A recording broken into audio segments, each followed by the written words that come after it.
about to embark on a short tour looking at some objects in the Brickstore Museum collection that some might say, not everyone, but some might call a bit creepy. It was Charles Dickens that first gave us the saying, the creeps, in his 1849 novel, David Copperfield. But what do I mean when I say something is creepy?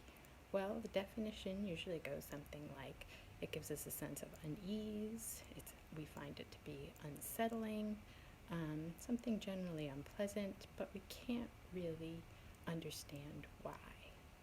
So after seeing a few of these objects, you may have a better understanding of what I mean. Let's go. An intimidating looking tool, but also a common agricultural tool that people used for centuries.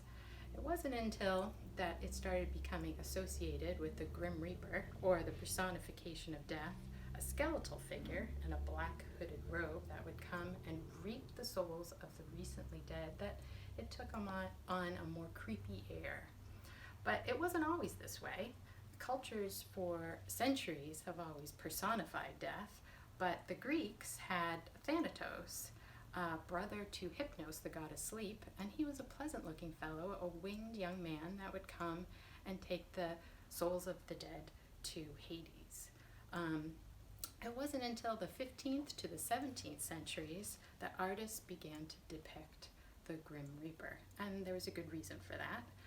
The plague was going on, or the Black Death, and people began to fear, obviously, getting it. So artists began to depict the Grim Reaper as the personification of death and holding a scythe to harvest the souls, much like a reaper would harvest a crop, quite indiscriminately. At first, artists actually depicted the Grim Reaper with a bow and arrow or an axe before they finally settled on the scythe, and that's the imagery we have today. The next object we're going to look at is taxidermy. Now, many people may think of this as something that would be in a mad scientist's lair, grimacing animals, perhaps, and some jars on shelves with snakes or spiders and liquid goo. But many museums actually have taxidermy in their collection. Of course, this practice started with the Egyptians, where they would taxidermy the pharaoh's pets and animals to go with them to the beyond. And taxidermy itself means, taxi means arrangement, and derm means skin, so it's simply an arrangement of the skin. But the practice really took off in the Victorian period, when explorers were going around the world collecting new animals, specimens that they wanted to classify and research, so they would taxidermy them. Of course, early attempts at taxidermy were rather crude. They would stuff them with things much like straw, which wouldn't preserve them. Later on, they discovered the preservative properties of arsenic, something quite toxic. So these early versions of taxidermy are actually filled with arsenic. The Victorians also loved to position animals in different ways. There was actually something called anthropomorphic taxidermy, where they would dress animals up in clothes and position them much like humans, say in like an Alice in Wonderland setting, which would actually be kind of creepy. But most taxidermy is around for natural science purposes. The next object we're going to look at are dolls. Now, there's actually a name for this type of fear called pediophobia.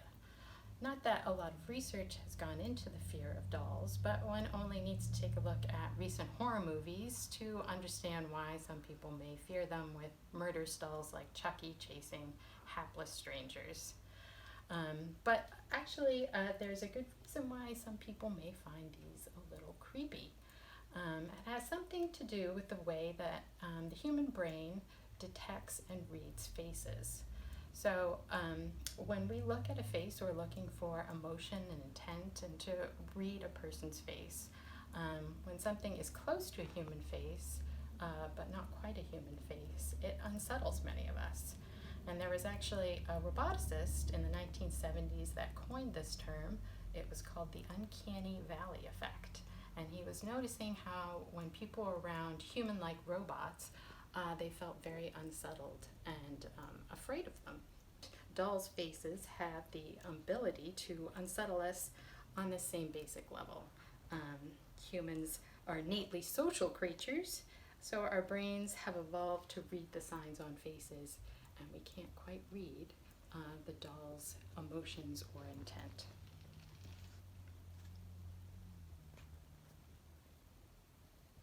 Not unsimilar from dolls, many people find clowns quite creepy.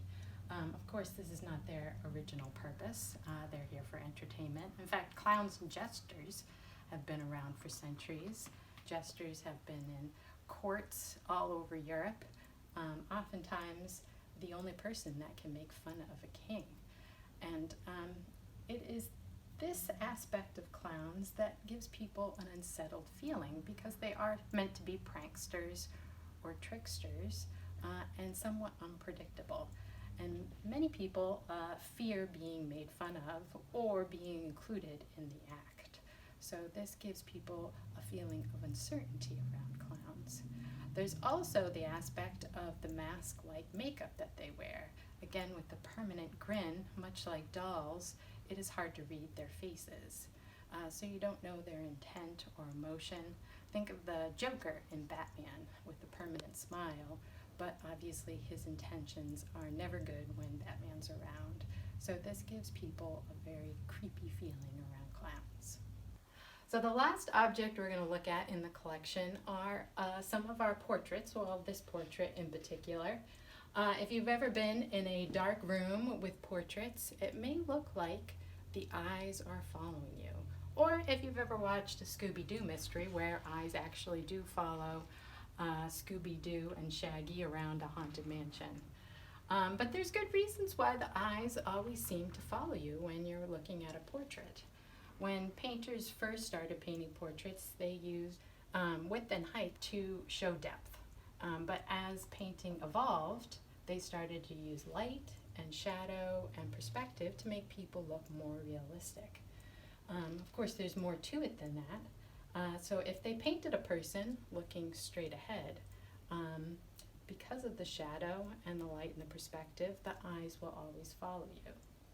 So if I were to stand in front of you and you were to move around me, per se, the light and the shadow and the perspective will change as you move around me. So my eyes won't follow you. But in a painting, it's fixed. So as you move around, the shadow and the light are always fixed, making it look like the eyes are always following you. In contrast, if a painter painted somebody looking away from you, and you moved around the painting to say where they were looking, they would never look exactly at you because of the perspective. Thank you for joining us on our tour of some creepy things in the Brickstore Museum's collection. Join us again for our All Souls Walk premiering October 30th. It will be all virtual this year, and you can join us from the comfort of your own home. We're also offering a package of goodies. More information will be on our website for the various ticket prices. And everyone, have a happy Halloween!